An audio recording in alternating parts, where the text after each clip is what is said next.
yang berarti suatu sikap hormat dan segan terhadap Tuhan. Suatu sikap hormat dan segan terhadap Tuhan. Orang yang takut akan Tuhan, dia akan menerapkan rasa takutnya dalam kebenaran dan dalam kesalehan. Sebagaimana kalau kita perhatikan dalam kisah Ayub,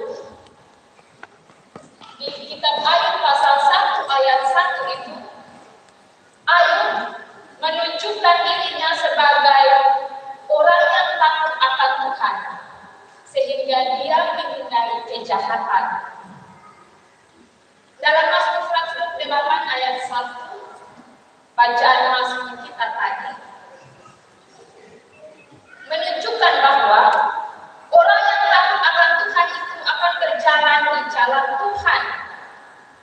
Orang yang takut akan Tuhan adalah yang kesalehannya dibuktikan dengan menanggapi pesan-pesan Allah.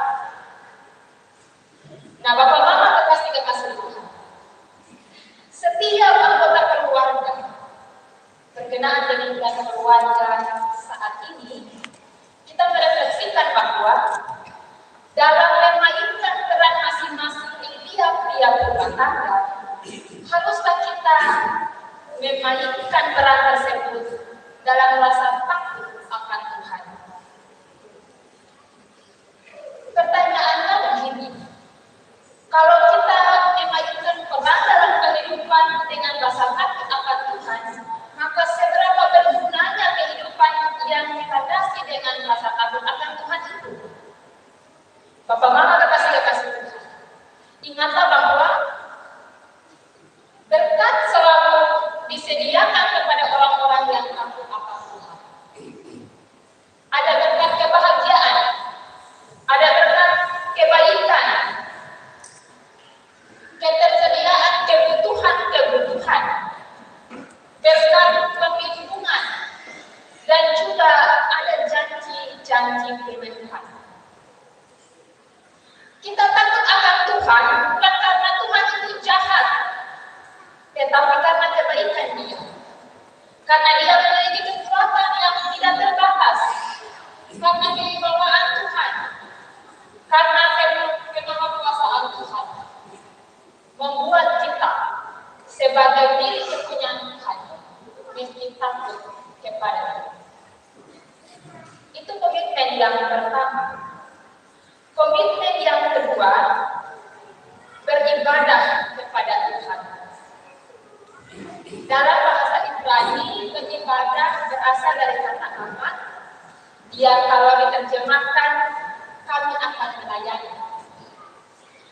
Beribadah, Bapak Mama, diartikan sebagai menunaikan suatu kewajiban yang diperintahkan Allah dan mengerjakan semua hal positif dengan niat karena Allah. Dengan niat karena Allah. Yosua menyatakan bahwa inilah saatnya memilih siapa yang akan bangsa itu sembah dan ikuti. Yosua tidak sekadar memberikan pilihan kepada umat Israel, tetapi dengan tegas dia menyatakan bahwa aku dan seisi rumahku akan beribadah kepada Tuhan. Ibadah yang dimaksud di sini bukan sekedar doa atau persembahan atau yang kita lihat sebagai bentuk liturgisnya saja, tetapi ibadah lebih daripada itu. Saya yakin Bapak Mama, saudara-saudari tahu bahwa ibadah tidak sekedar ketika kita datang dulu dalam sebuah persekutuan menyembah Tuhan. Ibadah lebih daripada itu. Ibadah mencakup pola dan cara hidup kita sehari-hari, mencakup cara kita berpikir, cara kita berkata, dan ketika kita bertindak.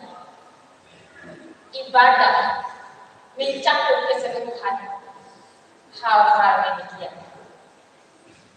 Bapak Mama,